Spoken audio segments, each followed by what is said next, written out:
Hello friends, welcome back to my channel. हाजिर हूँ एक नई लव स्टोरी लेकर। तो चलिए वीडियो को स्टार्ट करते हैं। कहानी की शुरुआत में दिखाया जाता है हॉस्पिटल की नर्स कॉमिक पढ़ रही होती है, जिसमें न्यूज दी जा रही होती है कि शैन ग्रुप के प्रेसिडेंट की डेथ हो गई है। ये पढ़कर वो सोचती है इस नॉवल की हीरोइन की जिंदगी बहुत ही ज्यादा बेकार है। उसके हस्बैंड की भी डेथ हो गई और उसे इनहेरिटेंस भी नहीं मिली। तभी अचानक से हॉस्पिटल की लाइट बंद हो जाती है। वो जैसे ही चेक करने के लिए सर्किट के पास जाती है, उसको करंट लग जाता है। जब उसको होश आता है तो वो एक बड़े से कमरे में बेड पर लेटी हुई होती है। ये देखकर वो सोचने लग जाती है आखिर वो किस जगह पर है। मेड भागी हुई उसके पास आती है और उसे बताती है शैन की डेथ हो गई है। मेड की बात सुनकर वो शॉक हो जाती है। क्या कहा, डेथ हो गई? जिसके बाद वो फ्यूनरल में खड़ी होकर फेक आंसू बहा रही होती है। साथ ही वो सोच रही होती है कि वो टाइम ट्रेवल कर उस नोवेल में आ गई है जिसे वो पढ़ रही होती है। वैसे रिच और डैड हस्बैंड ये बहुत ही ज्यादा कूल है ना।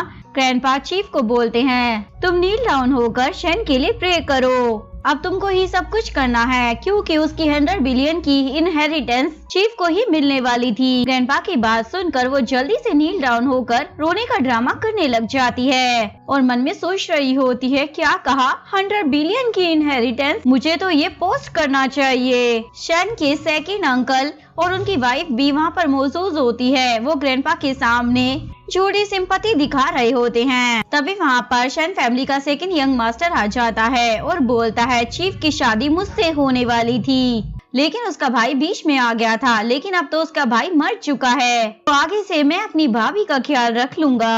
और शैन पीछे खड़ा होकर गुस्से से ये सब कुछ देख रहा होता है। फ्लैशबैक में दिखाया जाता है शैन का असिस्टेंट उसे बोल रहा होता है उनकी हिम्मत भी कैसे हो गई आप पर हमला करने की। अब हमें आपकी फेक डेथ को प्लान करना होगा ताकि आपके कातिल का पता लगा सके। और अब वो अपनी फैमिली वालों के सामने जियांग बनकर जाने वाला था जो उसी की तरह दिखता है। प्रेजेंट में चीफ बोल रही होती है मुझे नहीं पता था मेरे पति के जाने के बाद सबसे ज्यादा दुख तुम्हें ही होगा, पर फिक्र मत करो, मैं तुम्हें अच्छे से देख लूंगी। जून बोलता है पर मेरा भाई तो तुम्हारे लिए कोई विल भी छोड़ कर नहीं गया है। अगर तुम मेरी बात मानोगी तो खाने के लिए एटलीस्ट मैं तुम्हें खाना तो दे ही दूंगा ना। चीफ बोलती है लगता है तुमने इनहेरिटेंस लो अच्छे से पढ़ा नहीं है। मैं शैन की लीगली वाइफ हूँ तो ऑब्वियसली सी बात है उसकी सारी प्रॉपर्टी मुझे ही मिलेगी। ये सुनकर अंकल को गुस्सा आ जाता है क्या तुम फैमिली के रूल भूल गई हो, मैं अभी तुम्हें बताता हूँ। ये बोलकर वो उसे हिट करने वाला था लेकिन शैन उसे खींच लेता है। उसे देखकर चीफ को लगता है शायद ये शैन का गोस्ट है, इसलिए वो उससे पीछे हट जाती है और बोलती है प्लीज मेरे पास मत आओ, मुझे तुम्हारी इनहेरिटेंस नहीं चाहिए,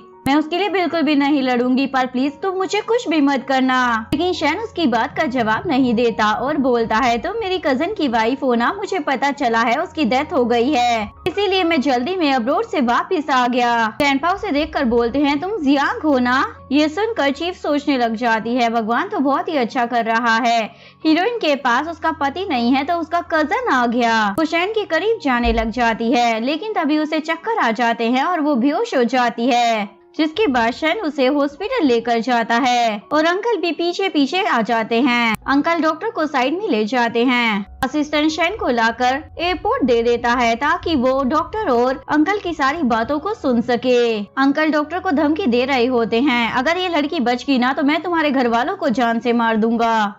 जिसके बाद डॉक्टर चीफ के रूम में आता है और उसकी ड्रिप में कोई गलत इंजेक्शन लगा देता है। चीफ सोचने लग जाती है ये लोग मुझे मारना चाहते हैं पर मैं इन लोगों को इनके मकसद में कामयाब नहीं होने दूंगी। डॉक्टर के जाते ही वो तुरंत अपने हाथ से उस सीरीज को निकाल देती है। तभी शैन डॉक्टर की यूनिफॉर्म में वहाँ पर आ जाता है। चीफ तो उसे हक कर लेती है। तभी उन्हें किसी के आने की आवाज सुनाई देती है तो चीफ सोने की एक्टिंग करने लग जाती है और शैन भी वहाँ पर छुप जाता है। इसके बाद जून उसके हाथ से कुछ पेपर पर फिंगरप्रिंट ले लेता है। थोड़ी देर बाद वो बाकी सबके साथ अंदर आ जाता है। डॉक्टर बताता है ये मर चुकी है और मेड तो रोने ही लग जाती है। जून मेड को बोलता है इसकी बॉडी को फ्यूनरल के लिए ले जाओ, लेकिन मेड बोलती है पहले हमें चीफ की फैमिली को इन्फॉर्म करना चाहिए। जून बोलता है उन लोगों ने चीफ की शादी शैन फैमिली में सिर्फ पैसों के लिए की थी, उन लोगों को इसकी जरा भी पड़ी नहीं है। ये बोलकर वो बॉडी को ले जाने के लिए आगे बढ़ता है, लेकिन मेड उसे रोक देती है। ये असिस्टेंट शैन के साथ वहाँ पर आ जाता है। असिस्टेंट बोलता है, ये मेरे मास्टर की वाइफ थी, इसलिए सब कुछ मैं ही हैंडल करूँगा, और चीफ को उठाकर वहाँ से ले जाता है। एम्बुलेंस में आते ही चीफ जल्दी से उठ जाती है और बोलती है, मुझे बहुत ज्यादा सफोकेशन हो रही थी, तुम्हें पता है। ये बोलकर वो उसे हग करने वाली थी। शैन बोलता है, अभी मेरे कजन की डेथ को कुछ ही दिन हुए हैं और तुम किसी और आदमी के चिपक रही हो, तुम्हें शर्म नहीं आती। ये सुनकर चीफ रोने का ड्रामा करने लग जाती है। तुम्हारी शक्ल मेरे हस्बैंड से बहुत ही ज्यादा मिलती है, जब भी मैं तुम्हें देखती हूँ ना तो मुझे अपने पति की याद आ जाती है। ये सुनकर शैन उसे कुछ नहीं बोलता और हग करने देता है, और थोड़ी देर बाद वो उसे कपड़े चेंज कर अपना ड्रेस डोर को पहनाने के लिए बोल देता है। चीफ भी उसके सामने ही अपने ड्रेस को अनजिप करने लग जाती है। शैन बोलता है, क्या तुम मेरे सामने ही अपने कपड़े चेंज कर लोगी? चीफ बोलती है, हाँ मैं ऐसा थोड़ी कर सकती हूँ, और बहाना बना देती है, मेरी ड्रेस की जिप ना कहीं फंस गई है, प्लीज हेल्प करो ना खोलने में। शैन अपनी आंखों पर पट्टी बांधकर उसकी ड्रेस की जिप खोल देता है, लेकिन तभी एम्बुलेंस एकदम से रुक जाती है तो उसकी आंखों से पट्टी निकल जाती है। शैन फटाफट उसे सीधा करता है और खुद भी पीछे होकर बैठ जाता है। सीन कट होता है। नेक्स्ट सीन फ्यूनरल होम का दिखाया जाता है, जहाँ पर जून सब कुछ चेक करने के लिए आया होता है, और चेक करने के बाद वो अंकल यानी कि अपने डैड को कॉल करता है। मैंने अपनी आंखों से देखा है, चीफ की बॉडी को फ्यूनरल के लिए लेकर गए हैं, अब शैन फैमिली का सब कुछ हमारा हो जाएगा। उसकी ये सारी बातें वो दोनों भी सुन रहे होते हैं। चीफ बोलती है, मुझे लगता है ये सब कुछ अंकल की फैमिली ने किया है। शैन बोलता है, पर मुझे नहीं लगता ये सब कुछ इतना ज्यादा सिंपल है, इसलिए हम दोनों को वापस जाना होगा ताकि सच का पता लगा सके। के बाद ये दोनों चुपके से घर के अंदर चले जाते हैं और स्टेयर के पीछे आकर सुनने लग जाते हैं आखिरकार घर में चल क्या रहा है। जून ग्रैंडपा को बोल रहा होता है, प्लीज आप मुझे कंपनी का प्रेसिडेंट बना दीजिए। स्टीव शैन को बोलती है, प्लीज मुझे पकड़ लो ताकि मैं आगे होकर सारी बातों को ध्यान से सुन सकूं। शैन बोलता है, पहले तो मुझे अपना सीक्रेट बताओ तभी मैं तुम्हारी हेल्प करूंगा। चीफ उसकी बात सुनकर सोचने लग जाती है, कहीं से डाउट तो नहीं हो गया है कि मैं कोई और लड़की हूँ, और फिर वो उसके करीब आकर बोलने लग जाती है, मेरा सीक्रेट मैं सिर्फ 2 लोगों को बता सकती हूँ। पहला मेरा पति जिसे ये सीक्रेट पता था पर वो मर चुका है, और दूसरा मेरा नया पति जिससे मैं शादी करूंगी। शैन बोलता है, इसमें से मैं किसी भी चॉइस में इंटरेस्टेड नहीं हूँ। उसके बाद ये दोनों फिर से उन लोगों की बातें सुनने लग जाते हैं। चीफ के डैड और उसकी स्टेप सिस्टर भी वहाँ पर आ जाती है। चीफ के डैड तो लड़ रहे होते हैं, तुम लोगों ने मेरी बेटी की डेथ के बारे में मुझे बताना भी जरूरी नहीं समझा। उनको देखकर चीफ को पुरानी मेमोरीज के कुछ सीन याद आ जाते हैं और उसे चक्कर आ जाते हैं। अचानक से वो पीछे होती है तो शैन से टकरा जाती है। सुनकर ग्रैंडपा जून को बोलते हैं, वहाँ जाकर चेक करो कौन है। जून जैसे ही देखने के लिए आता है तो वहाँ पर उसे सामने मेड दिखाई देती है। तो मेड से पूछता है, तुम यहाँ पर क्या कर रही हो? मेड शैन की तरफ देखती है। शैन उसे इशारा करता है कि वो बोल दे कि उसने वहाँ पर कॉकरोच देखा था। जून से बोलता है, ठीक है तो कॉकरोच को मार दो और यहाँ से चली जाओ। उसके बाद वो वापस से हॉल में चला जाता है। इधर चीफ के डैड बोल रहे होते हैं, मैं आप लोगों को एम्बेरस करने के लिए नहीं आया हूँ, बस आप लोग मुझे एक विला और 21 मिलियन दे दीजिए, हम चुपचाप यहाँ से चले जाएंगे। बात सुनकर चीफ बोलती है, उसके डैड और उसकी बहन उसके साथ ऐसा कैसे कर सकती है? शैन उससे पूछता है, क्या तुम्हें अपने घर के सिचुएशन के बारे में ही नहीं पता क्या? चीफ बहाना बना देती है, लगता है हॉस्पिटल में मुझे कोई उल्टी सीधी दवा दे दी गई थी जिसकी वजह से मैं काफी सारी चीजें भूल गई हूँ। शैन उसे बताता है,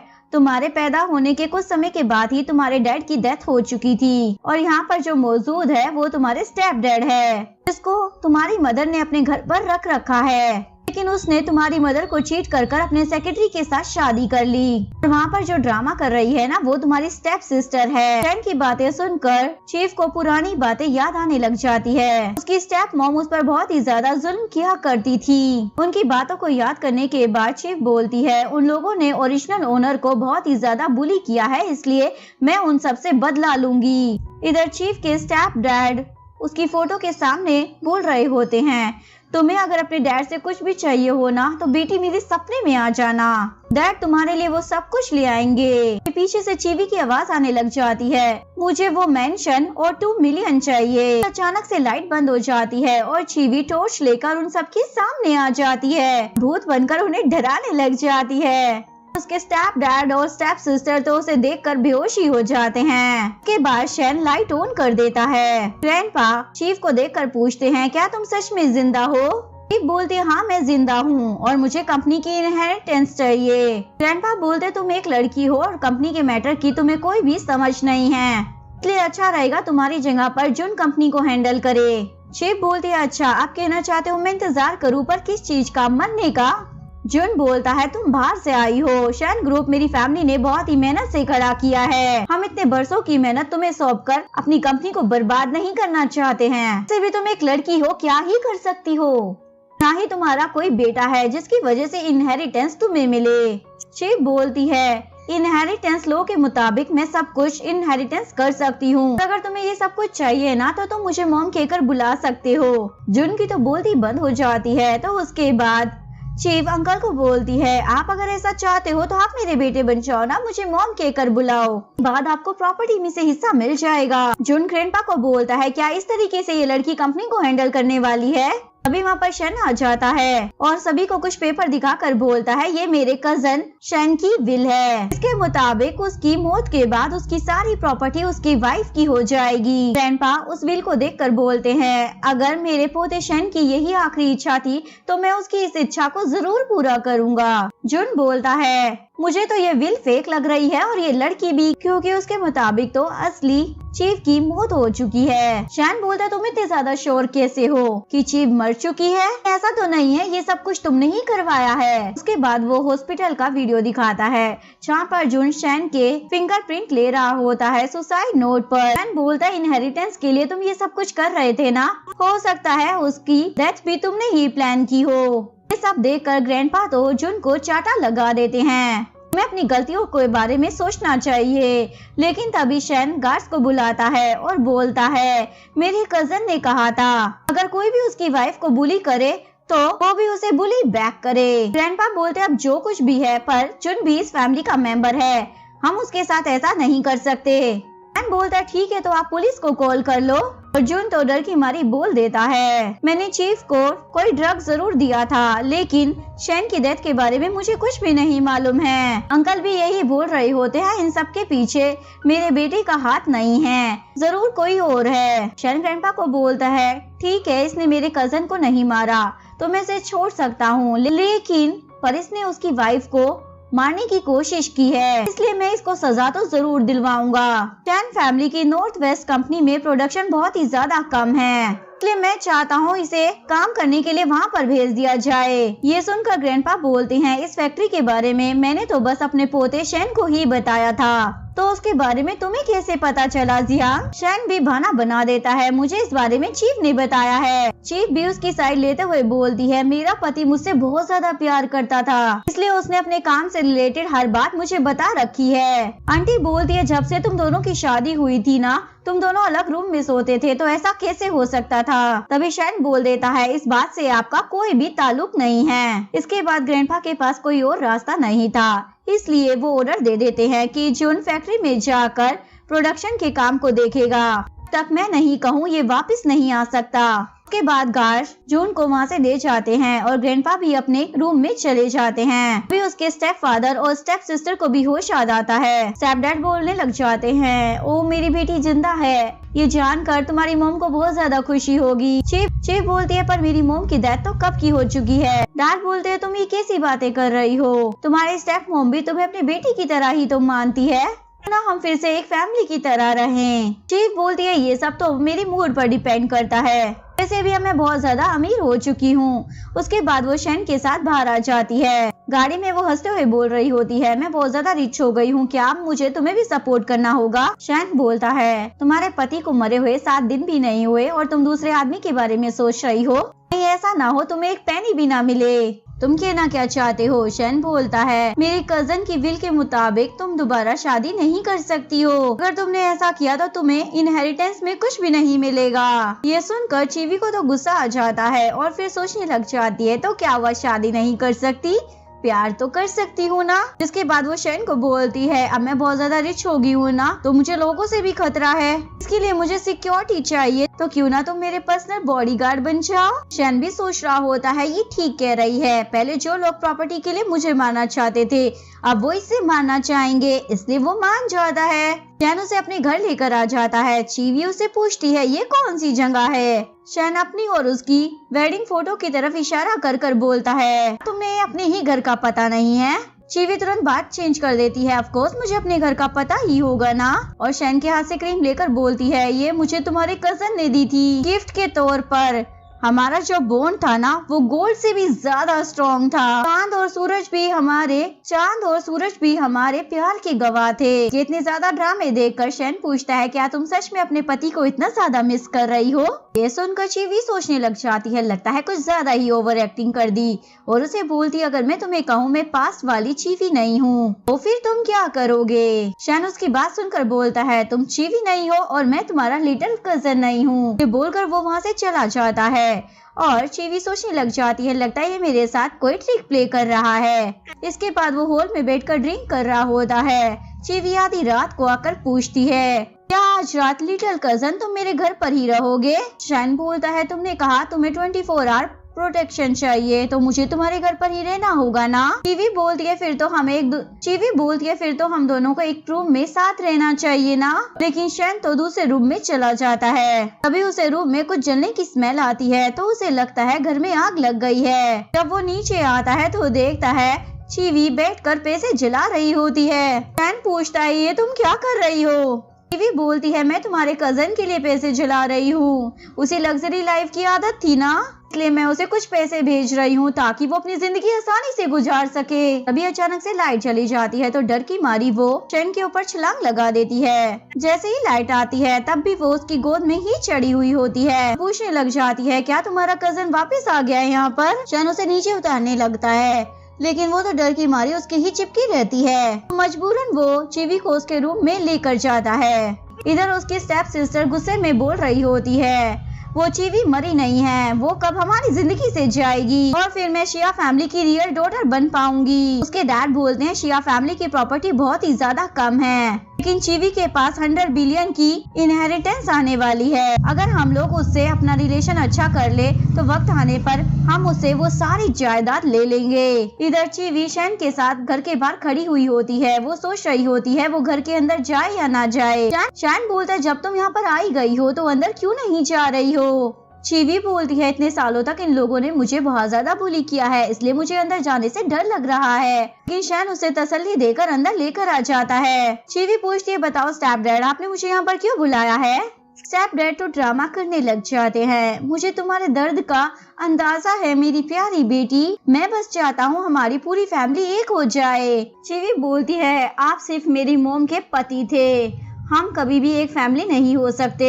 स्टेप सिस्टर को गुस्सा आ जाता है और बोलती है तुम खुद को समझती क्या हो, तुम एक ऐसी लड़की हो जिसको उसकी मोम ने पैदा तो कर दिया पर उसे बड़ा नहीं कर पाई, तुम ना मनहूस हो। ये सुनकर चीवी उसे चाटा लगा देती है। शैन उसे ऐसे देखकर सोच रहा होता है ये लड़की इतनी बहादुर कब से हो गई। स्टेप सिस्टर बोलती है तुम ना मुझसे जेलस हो रही हो क्योंकि हान ने तुम्हें छोड़कर मुझे अपना लिया था। चीवी पूछती है कौन हान। तभी उसे फ्लैशबैक याद आ जाता है जिसमें हान उसका एक्स बॉयफ्रेंड होता है और उसने उसे उसकी स्टेप सिस्टर के साथ मिलकर चीट किया था। ये सब याद आने के बाद चीवी बोलती है अगर हान ने तुम्हें चूज कर लिया तो इसका मतलब ये नहीं कि तुम जीत गई हो। स्टेप सिस्टर बोलती है तुम उसके प्यार में इतनी ज्यादा पागल थी कि उसके छोड़ने के बाद तुम मरने वाली थी। ये सारी बातें सुनकर शैन सोच रहा होता है मेरी वाइफ चीवी ने मुझे ये सब कुछ कभी नहीं बताया। अभी वहाँ पर हान आ जाता है। स्टेप सिस्टर तो ड्रामा करने लग जाती है। चीवी ने मुझे चाटा मारा है और वो हमारे बच्चे को हार्म भी करना चाहती थी। हान उस पर गुस्सा करने लग जाता है पास में जो कुछ भी हुआ है उसके लिए तुम हमारे बच्चे को हर्ट नहीं कर सकती हो। चीवी बोलती है बिना सच जाने तुम्हें हर बात पर रिएक्ट नहीं करना चाहिए। हान बोलता है तुम कहना क्या चाहती हो। चीवी बोलती है याद करो पास में तुमने ऐसा कुछ तो नहीं खाया जो तुम्हें नहीं खाना चाहिए था। ये सुनकर हान स्टेप सिस्टर से पूछने लग जाता है ये सब का क्या मतलब है। स्टेप सिस्टर तो डर जाती है ये झूठ बोल रही है, मैं तुमसे बहुत ज्यादा प्यार करती हूँ। के बाद चीवी भी शैन के साथ वहाँ से आ जाती है। गाड़ी में बैठकर वो कुछ सोच रही होती है। शैन उससे पूछता है अब तुम क्या सोच रही हो। चीवी बोलती है मैं रिच हो गई हूँ, पर मेरे पास ऐसा कोई भी इंसान नहीं है जिस पर मैं यकीन कर सकूं, इसलिए मुझे बेबी चाहिए। ये सुनकर असिस्टेंट तो अचानक से ब्रेक लगा देता है और शैन को भी बड़ा झटका लगता है। ये क्या बोल रही है? चीवी बोलती है तुम्हें शौक होने की जरूरत नहीं है, वैसे भी तुम बिल्कुल अपने भाई की तरह दिखते हो, तो हमारा बेबी भी बिल्कुल मेरे पति की तरह दिखाई देगा। मैं सबको ये बोल दूंगी कि वो उसका ही बेबी है, उसके बाद मुझे किसी भी बात की टेंशन लेनी ही नहीं पड़ेगी। असिस्टेंट सोच रहा होता है बॉस इस बात के लिए कभी नहीं मानेंगे, लेकिन शैन बोलता है ठीक है, मैं इस बारे में सोचूंगा। उसकी बात सुनकर चीवी तो खुश हो जाती है और असिस्टेंट को बोलती है जल्दी से किसी आसपास के होटल में ले जाओ। शैन बोलता है मैंने सिर्फ ये कहा है कि मैं सोचूंगा। उसके बाद वो असिस्टेंट को बोलती है ठीक है, हमें शॉपिंग मॉल ले जाओ। शैन बोलता है क्यों? चीवी बोलती है हम बेबी के प्रोडक्ट्स लेंगे। शॉपिंग कर कर वो लोग लिफ्ट में आ जाते हैं। उसे बोलता है तुम सबको जाकर ये बताओ कि तुम प्रेग्नेंट हो, उसके बाद तुम वेकेशन पर अब्रॉड चली जाना, उसके बाद जब वापस आओ तो एक बेबी को अडॉप्ट कर लेना, इस तरह तुम्हारी प्रॉब्लम का सोल्यूशन हो जाएगा। की बात सुनकर चीवी का तो मूड ही खराब हो जाता है। तभी लिफ्ट में दो लड़की और आ जाती है। तभी लिफ्ट में प्रॉब्लम हो जाती है, उनमें से एक लड़की शैन की बाहों में आकर गिर जाती है। ये देखकर चीवी को बहुत ही ज्यादा गुस्सा आता है और वो जलन की मारी लिफ्ट से उतर जाती है। शैन उसे मनाने के लिए पीछे आ जाता है। चीवी उसे वार्न करती है आज के बाद किसी और लड़की को तुम हाथ नहीं लगाओगे। घर पर आने के बाद चीवी पूछती है तुम वहाँ पर क्यों आए थे? क्या तुम शैन की डेथ के बारे में पता लगाना चाहते हो? अगर ऐसा है तो मैं भी जानना चाहती हूँ कि शैन की डेथ कैसे हुई। शैन बोलता मैं तुम्हें बताऊंगा, पर पहले मुझे तुम्हारा सच जानना है। चीवी बोलती है मैं झूठ नहीं बोल रही, मैं सच में टाइम ट्रेवल कर कर यहाँ पर आई हूँ। शैन को लगता है ये मजाक कर रही है, इसलिए बोलता है क्या बात है, मुझे बताओ अगर सच में तुम्हारे दिमाग में कोई मसला है तो मैं एक अच्छे डॉक्टर को जानता हूँ, तो तुम्हारा बहुत ही अच्छे से इलाज कर देगा। चीवी को मालूम था ये उसकी बात पर यकीन नहीं करने वाला, इसलिए जाने लगती है, लेकिन टेबल से टकराकर नीचे गिर जाती है। जब शैन उसे उठाने के लिए आता है तो चीवी उसे अपनी तरफ खींच लेती है। अभी शैन के पास मैसेज आ जाता है, वो उसे देखता है, उसमें लिखा हुआ होता है शैन की मर्डर केस के बारे में कुछ क्लू मिले हैं, वो आकर तुम चेक कर लो। ये मैसेज पढ़कर वो तो वहाँ से चला जाता है और चीवी सोच में पड़ जाती है इसे अचानक से क्या हो गया। वही पीछे से आकर एक बंदा उसके मुंह पर कपड़ा रख देता है और वो बेहोश हो जाती है। जब उसको होश आता है तो वो चेयर के साथ बंधी हुई होती है और उसकी स्टेप सिस्टर यून उसके सामने खड़ी हुई होती है। यून उसे बोलती है अगर तुम हान को ना बताती कि पास में मैंने उसे ड्रग दिया था, वो कभी भी मुझे छोड़कर नहीं जाता, मैं तुमसे इस बात का बदला लूंगी। चीवी बोलती है क्या ये सब कुछ सच था? मैंने तो बस ऐसे ही का मार दिया था। लेकिन यून उसकी बात पर यकीन नहीं करती और गार्ड को इशारा कर देती है। इसके बाद गार्ड उसकी तरफ बढ़ने लग जाते हैं। दूसरी तरफ शैन की गाड़ी ट्रैफिक में फंस जाती है। शैन चीवी को कॉल करता है तो वो कॉल नहीं उठाती। इसके बाद वो अपने असिस्टेंट को चीवी की लोकेशन पता करने के लिए बोलता है। असिस्टेंट उसे लोकेशन बता देता है। शैन बोलता है इस ट्रैफिक से निकलने में हमें कितना समय लगेगा? असिस्टेंट बोलता है बॉस आधा घंटा तो लग ही जाएगा। तभी वो देखता है एक बाइक पर बंदा आ रहा है, तो शैन उस बाइक वाले को रोक कर बोलता है तुम मेरी गाड़ी ले लो पर ये बाइक मुझे दे दो। जिसके बाद वो उसकी बाइक लेकर चीवी की लोकेशन पर निकल जाता है। इधर गार्ड चीवी को मारने ही वाले थे, लेकिन तभी शैन वहाँ पर आ जाता है। शैन सभी गुंडों को मारकर चीवी को वहाँ से ले जाने लगता है। यून बोलती है मैं तुम्हें नहीं छोड़ूंगी, लेकिन शैन बोलता है तुम्हें तो मैं बाद में हैंडल कर लूंगा। उसके बाद ये दोनों हॉस्पिटल में होते हैं, जहाँ पर हान जो कि एक डॉक्टर होता है वो चीवी का चेकअप करने लग जाता है। बताता है ज्यादा सीरियस चोट नहीं लगी है, थोड़े दिनों में ही ठीक हो जाएगी। उसके बाद वो चीवी से माफी मांगता है, मुझे गलतफहमी हो गई थी इसलिए मुझे माफ कर दो, क्या तुम मुझे दोबारा एक चांस नहीं दे सकती हो?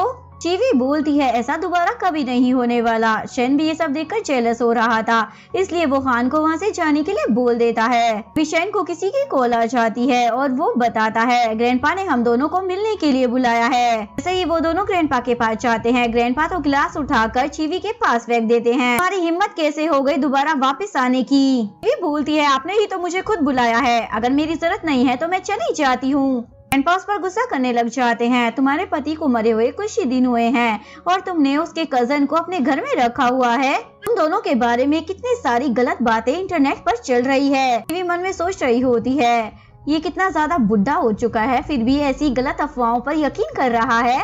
जुन भी वहाँ पर आ जाता है। शैन पूछने लग जाता है, तुम तो फैक्ट्री गए थे ना, तो तुम यहाँ पर क्या कर रहे हो? जुन बोलता है, मैं तुम दोनों को एक्सपोज करने के लिए यहाँ पर आया हूँ। टीवी उससे बहस करने लग जाती है तो ग्रैंडपा उसे धमकी देते हैं, मैं तुमसे तुम्हारी इनहेरिटेंस वापस ले लूंगा। टीवी को भी गुस्सा आ जाता है, अगर इनहेरिटेंस मुझे नहीं मिलेगी तो किसे मिलेगी? तभी जुन वहाँ पर एक लड़की को बुलाता है और बोलता है, इसका नाम लिन है, ये शैन की अडॉप्टेड सिस्टर है और उसकी आंट की बेटी है। अब ये प्रेग्नेंट है और ये बच्चा शैन का है, इसलिए वो सारी इनहेरिटेंस लिन को मिलेगी। लेकिन जीवी को इस बात पर जरा भी यकीन नहीं हो रहा होता। वो बोलती है, मेरा पति मुझसे बहुत ज्यादा प्यार करता था, वो कभी भी मुझे धोखा नहीं दे सकता था, मुझे बिल्कुल भी यकीन नहीं कि ये बच्चा उसका है। ग्रैंडपा बोलते हैं, इस बात का कंफर्मेशन हो जाएगा जब बच्चा पैदा हो जाएगा, लेकिन इस वक्त तुम्हें सारी इनहेरिटेंस वापस करनी होगी।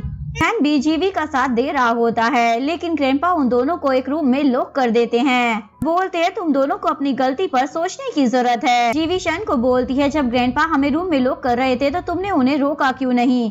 शैन बोलता है, ये सब कुछ मेरी वजह से ही हो रहा था, अगर मैं उन्हें कुछ कहता तो पता नहीं और क्या कर देते, तुमने कुछ क्यों नहीं कहा? जीवी बोलती है, अगर मैं कुछ कहती भी तो कोई मतलब नहीं था, इसलिए बेहतर था कि मैं चुप ही रहूं। तभी चीवी को वहाँ पर बिस्किट पड़े हुए दिखते हैं तो वो उन्हें खाने लग जाती है, लेकिन थोड़ी देर बाद उसे बड़ा अजीब लगने लग जाता है। वो शैन से हेल्प मांगती है। शैन को तो लगता है वो मजाक कर रही है, लेकिन जब उसकी हालत ज्यादा खराब होने लग जाती है तो शैन बोलता है, ये सब कर कर तुम ग्रैंडपा का शक यकीन में बदल दोगी। चीवी उसे पूछती है, क्या वो बच्चा सच में शैन का हुआ और उसने मुझसे इनहेरिटेंस वापस ले ली, तो क्या तुम मुझे छोड़कर चले जाओगे? शैन बोलता है, लेकिन वो बच्चा शैन का नहीं है और ना ही ऐसा कुछ होने वाला है। चीवी बोलती है, तुम्हें इतना ज्यादा यकीन कैसे है? शैन बोलता है, क्योंकि मैं शैन हूँ, और उसे किस करने लग जाता है। तभी ग्रैंडपा गेट ओपन कर देते हैं और बोलते हैं, अब सच साबित हो गया। शैन चीवी को रूम से बाहर लेकर आता है। ग्रैंडपा ने वहाँ पर मीडिया वालों को बुला रखा होता है। ग्रैंडपा बोलते हैं, चीवी का अपने हस्बैंड के कजन के साथ अफेयर चल रहा है, इसलिए मैं उससे इनहेरिटेंस वापस ले रहा हूँ। शैन के बच्चे की माँ बनने वाली है, इसलिए ये सारी इनहेरिटेंस मैं उसे देने वाला हूँ। तभी जुन आकर बोलता है, अगर मैं तुम्हारी जगह होता तो अभी तक कहीं जाकर डूब के मर चुका होता। कल तक ये सारी न्यूज हर जगह वायरल हो जाएगी, उसके बाद तुम कहीं भी मुंह दिखाने लायक नहीं बचोगी, इसलिए मैं तुम्हें सजेस्ट करता हूँ आज ही तुम इस देश को छोड़कर कहीं दूर चली जाओ। शैन अपने ग्लासेस निकाल कर लगाता है और अपनी टोन में वापस आ जाता है, मैं ही शैन हूँ। ग्रैंडपा तो खुश हो जाते हैं, क्या तुम सच में जिंदा हो? शैन हाँ बोल देता है और मीडिया वालों को बोलता है, मेरी वाइफ ने कुछ भी गलत नहीं किया है, मैं मरा नहीं हूँ, मैं बस अपने कातिल का पता लगाना चाहता था कि कौन मुझे मारना चाहता है, इसीलिए मैंने अपनी आइडेंटिटी को हाइड कर कर रखा। और लिन से पूछता है, तुम क्या ड्रामा कर रही थी? क्या कहा? तुम्हारे पेट में मेरा बच्चा है? लिन कुछ बोल पाती, वो मीडिया वालों को बोलता है, मैं सब कुछ धीरे धीरे बता दूंगा, अभी के लिए आप लोग यहाँ से जा सकते हो। सबके जाने के बाद वो लिन को बोलता है, तुम ग्रैंडपा को आराम करने के लिए ले जाओ, इस बारे में हम बाद में बात करेंगे। अगले दिन उसकी आंट भी वहाँ पर आ जाती है। शैन उससे पूछता है, ये सब क्या ड्रामा लगा रखा है? आंट पूछती है, तुम किस बारे में बात कर रहे हो? शैन बताता है, लिन ने झूठ बोला है। आंट उसे चाटा मार देती है, ये सब क्या है? तुमने तो कहा था शैन तुमसे प्यार करता है और ये शैन का बच्चा है। लिन बोलती है, मैं शैन से बहुत ज्यादा प्यार करती थी, इसलिए जब ये मर गया था तो मैंने इसके स्पर्म चोरी करवा लिए थे। रिपोर्ट दिखाकर बोलती है, मैं सच में प्रेग्नेंट हूँ और ये बच्चा शैन का ही है। ये सुनकर शैन चीवी को बोलता है, ये सब चीटिंग में तो कंसीडर नहीं होगा ना, तुम मुझे धोखेबाज तो नहीं समझोगी? चीवी बोलती है, तुम इतनी ज्यादा एक्साइटेड क्यों हो रहे हो? मैंने तो नहीं कहा कि तुम मुझे चीट कर रहे हो। लिन बोलती है, मैं इस बच्चे को अबॉर्ट नहीं कराना चाहती, तुम्हारा बच्चा है, प्लीज इसके बारे में सोचो। जीवी बोलती है, किसने कहा है कि तुम इस बच्चे को अबॉर्ट कराओ? तुम इस बच्चे को पैदा करो, उसके बाद ये मेरा हो जाएगा। वैसे ये बच्चा अब शैन का है तो तुम हमारे साथ हमारे घर पर रह सकती हो और शैन भी तुम्हारा अच्छे से ख्याल रख पाएगा। बात सुनकर लिन अपनी मोम की तरफ देखने लग जाती है। मोम खाना बनाने लग जाती है, मैं खुद अपनी बेटी का ख्याल रख लूंगी, मैं आप लोगों को परेशान नहीं करना चाहती हूँ। टीवी बोलती है, बाद में ये बच्चा मुझे ही संभालना है तो बेटर रहेगा मैं स्टार्टिंग से ही उसका ख्याल रखूं। पापी बोलते हैं, जैसा जीवी बोल रही है वैसा ही होगा। सबके जाने के बाद शैन जीवी से पूछता है, जब तुम्हें मालूम है उस लड़की के इरादे ठीक नहीं है तो तुम उसे अपने ही घर पर क्यों लाना चाहती हो? जीवी बोलती है, ऐसी बात नहीं है, प्रेगनेंसी बहुत ही ज्यादा डिफिकल्ट होती है, मुझे फ्री में बच्चा मिल जाएगा और क्या चाहिए। चाहिए। इधर घर आने के बाद लिन अपनी मोम को बोल रही होती है, अगर मैं उस घर में रहूंगी तो उन दोनों को पता चल जाएगा कि मैं प्रेग्नेंट नहीं हूँ। उसके बाद मेरी शैन से कभी भी शादी नहीं हो पाएगी। उसकी मोम बोलती है, जब तक मैं तुम्हारे साथ हूँ तुम्हें टेंशन लेने की जरूरत नहीं है। मैं जीवी को रास्ते से हटाकर तुम्हारी शादी शैन से करवा दूंगी। ऐसे ही में वो उनके घर में शिफ्ट हो जाती है। जीवी और शैन एक साथ चिपक कर बैठे हुए होते हैं। ये देखकर लिन तो बहुत ही ज्यादा जल रही होती है और शैन को बोलती है, मुझे यहाँ पर आए कितने दिन हो गए हैं, तुमने मेरे साथ टाइम भी स्पेंड नहीं किया। मैं तुम्हारे साथ डिनर करना चाहती हूँ। शैन जीवी से पूछता है, क्या तुम डिनर करना चाहती हो? ये बोलती, ठीक है हम साथ में डिनर कर लेंगे। लिन नहीं चाहती थी कि जीवी उनके साथ चले, पर वो उसे मना भी नहीं कर सकती थी। इसके बाद ये तीनों साथ में डिनर कर रहे होते हैं और शैन और जीवी तो ऐसे एक्ट कर रहे होते हैं जैसे बस वहाँ पर वो दोनों ही हैं। लिन तो है ही नहीं। शैन जीवी को बोलता है, मार्केट में एक नया प्रोडक्ट आया है, मैं तुम्हें खरीद कर ला दूंगा। ये सुनकर लिन बोलती है, क्या तुम मुझे भी दे सकते हो? शैन बोलता है, मैं तुम्हें लिंक सेंड कर दूंगा, तुम खुद ही खरीद लेना ना। लिन स्पाइसी फूड खा रही होती है। लिन उसे बोलती है, तुम प्रेग्नेंट हो इसलिए तुम्हें स्पाइसी फूड नहीं खाना चाहिए और उसे घास फूस दे देती है। शैन जीवी को एक्ट देता है, तुम्हें ज्यादा प्रोटीन खाना चाहिए जान। ये देखकर लिन को तो बहुत ही ज्यादा जलन हो रही होती है क्योंकि शैन तो उसे बिल्कुल इग्नोर मार रहा था। लिन उसे बोलती है, क्या तुम्हें याद नहीं जब हम दोनों छोटे थे साथ में बहुत सारी बटरफ्लाइज देखा करते थे। इवन तुमने मुझे एक रिंग भी दी थी और कहा था जब हम बड़े हो जाएंगे तो तुम मुझसे शादी कर लोगे। तभी शैन अपनी पॉकेट से रिंग निकाल कर बोलता है, अरे मुझे याद आया, मैं जीवी के लिए रिंग लेकर आया हूँ, और वो जीवी को पहना देता है। ये देखकर लिन बोलती है, तुम मेरे साथ ऐसा कैसे कर सकते हो? मैं तुमसे इतना ज्यादा प्यार करती हूँ फिर भी तुम मेरे नहीं हो सकते। जीवी बोलती है, तुम्हें ये बात अपने दिमाग में घुसाने की जरूरत है। एक बच्चे को पैदा कर कर तुम किसी आदमी को कंट्रोल नहीं कर सकती हो। देखो जरा, शैन फैमिली की बड़ी बहू हूँ मैं और मुझे इसके लिए प्रेग्नेंट होने की जरूरत नहीं है। ये सुनकर लिन झटके से खड़ी हो जाती है, लेकिन अचानक से याद आता है वो प्रेग्नेंट है, इसलिए बैठ जाती है। नेक्स्ट सीन में वो हॉस्पिटल में होती है और उसकी मोम उसके पास बैठी होती है। लिन जीवी को बोलती है, तुमने ही मेरे बच्चे को मारा है, जरूर तुमने मेरे खाने में कुछ मिलाया होगा। जीवी बोलती है, मैं ऐसा कभी नहीं कर सकती। लेकिन लिन की मोम बोलती है, मेरी बेटी झूठ तो नहीं बोलेगी ना, जरूर तुमने कुछ तो किया होगा, तभी तो मेरी बेटी बोल रही है। शैन बोलता है, जब तक आपके पास सबूत नहीं है तो आप मेरी वाइफ पर ब्लेम नहीं डाल सकती हैं। तभी असिस्टेंट आकर बताता है, खाने को चेक कर लिया गया है, खाने में कोई भी गड़बड़ नहीं थी। ये बात सुनकर लिन की मोम बोलती है, चाहे कुछ भी हो जीवी ने कुछ तो किया है, क्योंकि खाना खाने से पहले मेरी बेटी एकदम ठीक थी। फिर वहाँ पर ग्रैंडपा आ जाते हैं तो लिन फटाक से उनके पास चली जाती है। आप मुझे न्याय दिलाइए ग्रैंडपा, इसने मेरे बच्चे को मारा है, मैं चाहती हूँ आप इसे जेल भेज दीजिए। ये बोलती है, मैं जेल क्यों जाऊंगी जब मैंने कुछ किया ही नहीं है। ग्रैंडपा जीवी से पूछते हैं, तुम क्या कहना चाहती हो, बताओ कैसे सफाई दोगी अपनी। शैन अपनी पत्नी का साथ देने लग जाता है। तभी लिन की मोम बोलती है, तुम और लिन बचपन से साथ में हो, तुम्हें मेरी बेटी का ही साथ देना चाहिए। शैन तो अपनी आंट से बहस करने लग जाता है। जीवी उसे बोलती है, तुम्हें बहस करने की जरूरत नहीं है, ये यही चाहती है ना मैं यहाँ से चली जाऊँ, तो मैं चली जाती हूँ ना, मैं शैन से डिवोर्स भी ले लूंगी। शैन तो शौक होकर उसे पूछने लग जाता है, क्या तुम सीरियस हो? जीवी बोलती, हाँ मैं बहुत सीरियस हूँ, तुम्हारे साथ रहकर प्रॉब्लम ज्यादा है और पैसे कम, हमारे साथ रहने का कोई फायदा नहीं है, मैं यहाँ से जा रही हूँ। उसके बाद वो हान के पास जाती है।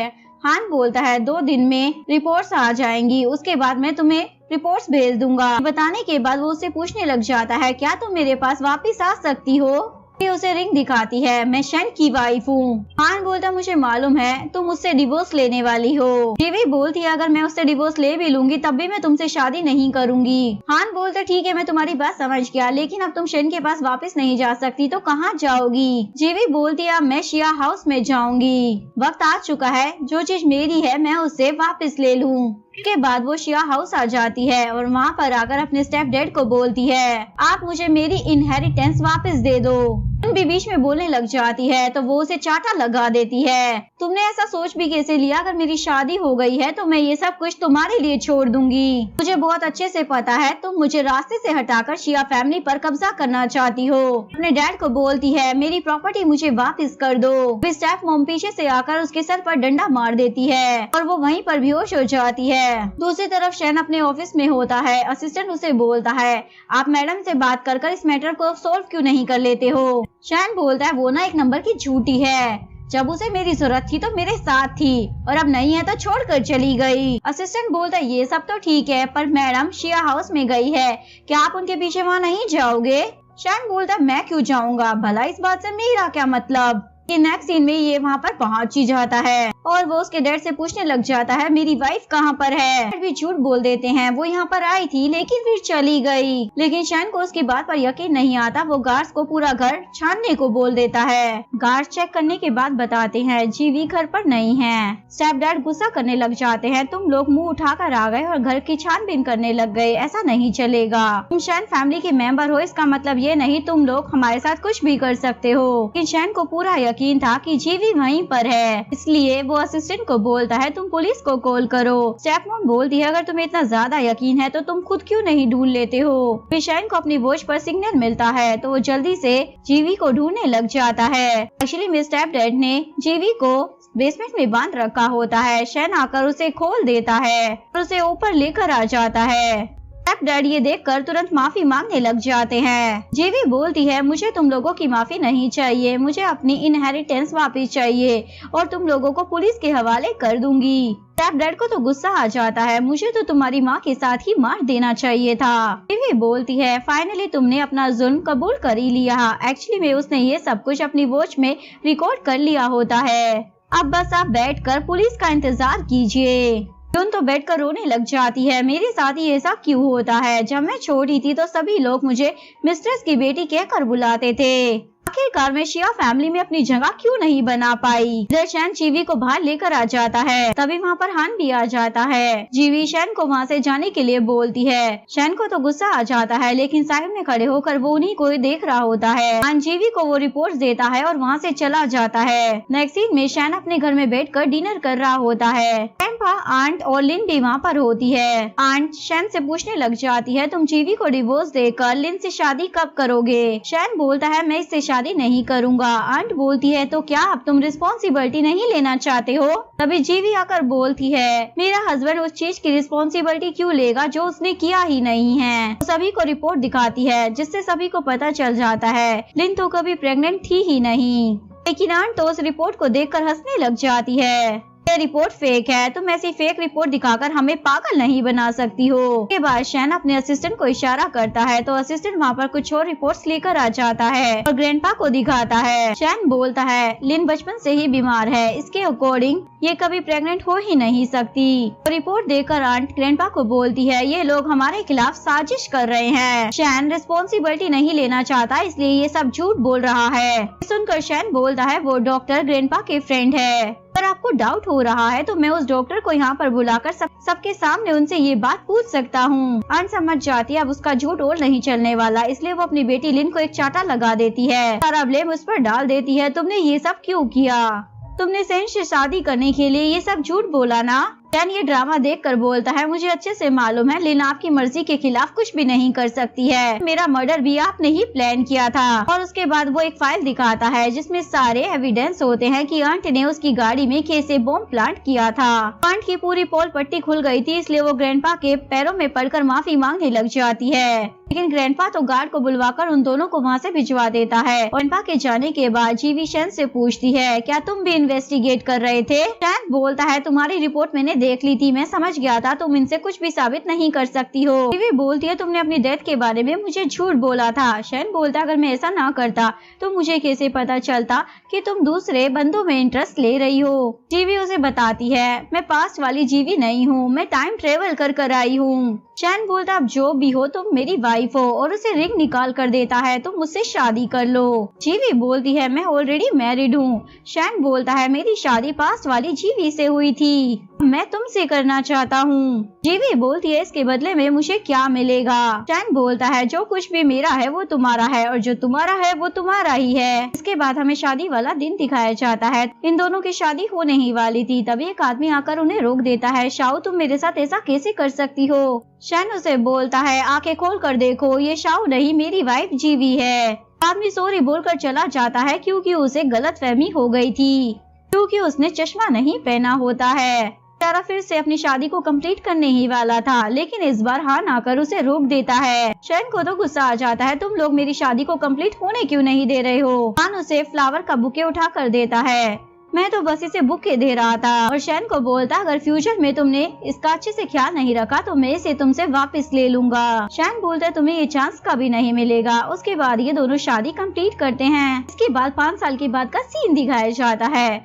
जीवी शैन को पिक करने के लिए आती है, लेकिन शैन तो यहाँ पर किसी और लड़की के साथ बैठा हुआ होता है। देख कर जीवी को गुस्सा आ जाता है और अपने पति का हाथ मोड़ देती है। वे सामने से शैन आ जाता है और बोलता है, मैं तो ये रहा। और जिसका उसने हाथ मोड़ रखा होता है एक्चुअली में वो उसका कजन जियांग होता है। जीवी उसे पूछती है, क्या सच में तुम शैन नहीं हो? जियांग अपना हाँ में सर हिलाने लग जाता है। और यहीं पर कहानी का डी एंड हो जाता है। अगर आपको वीडियो अच्छी लगी हो तो प्लीज वीडियो को लाइक करें, चैनल को सब्सक्राइब करें, न्यू अपडेट्स के लिए बेल आइकन का बटन प्रेस करें। मिलते हैं नेक्स्ट वीडियो के साथ, तब तक के लिए सारंगे, बाय बाय।